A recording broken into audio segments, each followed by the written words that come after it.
So hey guys, welcome back to my channel. तो दोस्तों, जैसा कि हमने मार्शल मास्टर के पिछले एपिसोड में देखा था कि क्विंसी की मदद के लिए फाइनली चैन साओ वहां पहुंच जाता है।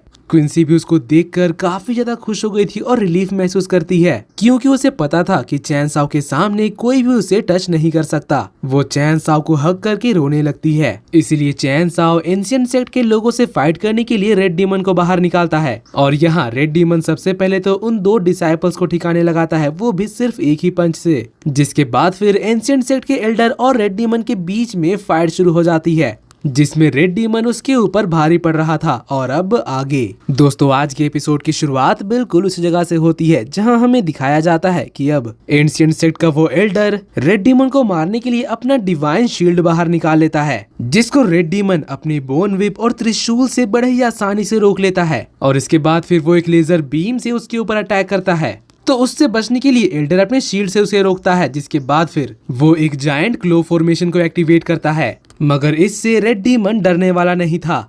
एल्डर यहाँ बड़े ही कॉन्फिडेंस से उस क्लॉ से रेड डीमन के ऊपर अटैक करता है, मगर सामने से वो तो हंसते हुए कहने लगता है कि मेरे ऊपर ये बचकाने अटैक, इससे तो मुझे गुदगुदी भी नहीं होगी। और इतना कहने के बाद वो अपने बोन विप से उसके क्लॉ को डिस्ट्रॉय कर देता है। एल्डर अब ये सब कुछ देखकर काफी ज्यादा परेशान हो गया था, मगर रेड डीमन अभी रुकने वाला नहीं था। वो अपने बोन विप से उसके ऊपर अटैक करने लगता है। एल्डर अब यहाँ पर काफी ज्यादा स्ट्रगल कर रहा था। वो किसी तरह से रेड डीमन के बोन विप के चंगुल से बच निकलता है, मगर वो उसके डायरेक्ट अटैक से बच नहीं पाता। वहीं दूसरी तरफ हमें उन डिसाइपल्स को दिखाया जाता है जिन्हें अब होश आ चुका था। वो देखते हैं कि क्विंसी यहाँ पर चैन साओ के साथ खड़ी है, तो उन्हें लगता है कि शायद चैन साओ कमजोर होगा, इसलिए वो उनके ऊपर अटैक करने बढ़ते हैं। क्विंसी तो उन्हें देखकर डर जाती है, मगर चैन साओ उससे कहता है कि चिंता मत करो। तो ये चीज देखकर वो डिसाइपल्स कहने लगते हैं कि आखिर इस लड़के की हिम्मत कैसे हुई, हमारे अटैक को भी देखकर ये इतना ज्यादा रिलैक्स कैसे है, क्या इसे सच में ऐसा लगता है कि ये हमसे ज्यादा ताकतवर है। और फिर वो अपने साथी से कहता है कि चलो अभी इसकी अकड़ निकालते हैं, मगर चैन साओ उनसे लड़ने के लिए अपनी एक उंगली भी नहीं उठाता, क्योंकि उसे पता था कि यहाँ पर बग्स की पूरी आर्मी मौजूद है और इन दो चूजों को हराने के लिए कीड़े ही काफी हैं। सियाओ ये देखता है कि सियाहुओ भी यहाँ पर आ चुका है और उसे कहता है कि आखिर तुम अब तक कहाँ थे। यहाँ पर इन लोगों ने हमारे भाभी जी के ऊपर अटैक किया, इसलिए अब हमें इसका बदला लेना होगा। और फिर अपनी पूरी आर्मी के साथ उनके ऊपर अटैक करने बढ़ते हैं, जिसको देखकर वो डिसाइपल्स घबरा कर बग्स के ऊपर स्लैश अटैक करने लगते हैं,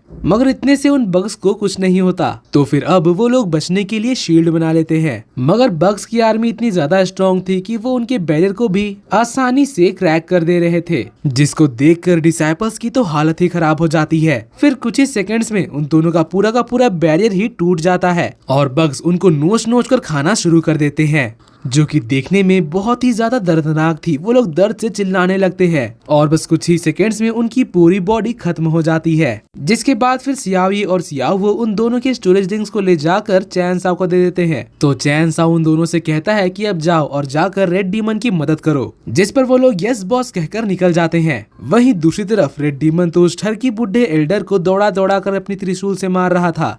तभी पीछे से सियाओ ये की आवाज आती है, जो कि रेड डीमन से कह रहा था कि हम तुम्हारी मदद के लिए आ चुके हैं। और यहाँ पर उसके साथ उसकी पूरी आर्मी थी। एंशिएंट सेक्ट का एल्डर ये सब कुछ देखकर समझ गया था कि अगर ऐसा ही चलता रहा तो मेरा मरना तय है, इसलिए वो अब यहाँ से भागने के बारे में सोचने लगता है। तभी उसकी नजर चैन साओ और क्विंसी पर पड़ती है। उसे भी लगता है कि चैन साओ कमजोर है, इसीलिए वो रेड डीमन के ऊपर अटैक करके अपना नया प्लान स्टार्ट करने लगता है। लेकिन तभी red demon ghost barrier technique से उसका रास्ता रोक देता है और कहता है कि क्या तुम्हें सच में ऐसा लगता है कि तुम मेरे चंगुल से बचकर भाग सकते हो।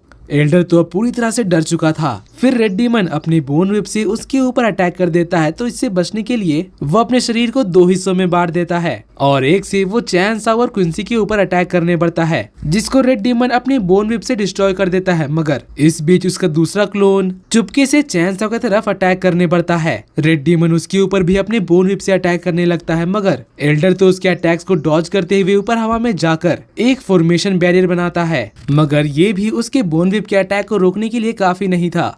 इसीलिए वो एल्डर अपना आखिरी दम लगाकर अब सीधे चैन साओ के ऊपर अटैक करने बढ़ता है। लेकिन सियाओ ये चीज देखकर इग्नोर नहीं कर सकता था। वो कहता है कि बॉस तक पहुंचने के लिए पहले तुम्हें हमसे गुजरना पड़ेगा, और तेजी से जाकर अपनी पूरी आर्मी के साथ उसको घेर लेता है। एल्डर इन सब से अब परेशान हो गया था, इसीलिए फिर वो अपना शील्ड निकाल कर अब एक ब्लड टेक्निक को इस्तेमाल करता है, ये एक बर्निंग ब्लड एंशिएंट सन स्लैश था, जिसके ब्लास्ट से यहाँ पर जितने भी एंड्स थे वो सभी सुन्न होकर नीचे गिर जाते हैं, यहाँ तक कि सियाओ वो और सियाओ ये भी। जिसके बाद वो एल्डर सोचता है कि अब उसका मौका है और अपनी क्लो फॉर्मेशन को निकालकर चैन साओ को मारने के लिए बढ़ता है। क्विंसी उसका सामना करने के लिए अपनी तलवार निकालकर चैन साओ के आगे आ जाती है, मगर चैन साओ उसे पीछे होने के लिए कहकर खुद आगे बढ़ता है और जैसे ही वो एल्डर करीब आता है चैन साओ सोल डिस्ट्रॉइंग टेक्निक को एक्टिवेट कर देता है, जिससे चैन साओ उसकी सोल कोर में चला जाता है, जहां वो उसके सोल गार्डियन रुइन को डिस्ट्रॉय कर रहा था। ओल्ड मैन ये सब देखकर काफी ज्यादा डर गया था, इसीलिए वो चैन साओ की इस अटैक को अपनी पूरी ताकत लगाकर रोक देता है और इस चीज से वो काफी ज्यादा खुश हो गया था।